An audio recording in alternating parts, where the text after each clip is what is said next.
मैं रविरंजन कुमार, पुलिस अधीक्षक वैशाली, इस वीडियो के माध्यम से आप सभी को सूचित करना चाहूंगा कि आज बकरीद का त्यौहार पूरे जिले भर में शांति एवं सौहार्द के साथ मनाया जा रहा है। आज कुछ एक चैनलों एवं सोशल मीडिया पोर्टल्स पर सदर थाना अंतर्गत एक घटना के संदर्भ में भ्रामक खबरें प्रसारित की गई।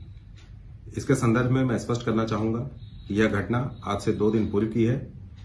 यह 2 परिवारों के बीच निजी विवाद को लेकर मारपीट की घटना घटित हुई थी। इसमें पुलिस के द्वारा त्वरित कार्रवाई करते हुए दोनों पक्षों से 10 लोगों को गिरफ्तार कर न्यायिक हिरासत में भेजा गया है और वर्तमान में पूरे जिले भर में माहौल शांतिपूर्ण एवं सामान्य है। मैं आमजनों से भी अपील करना चाहूंगा कि वह किसी भी तरह के अफवाह पर ध्यान न दें।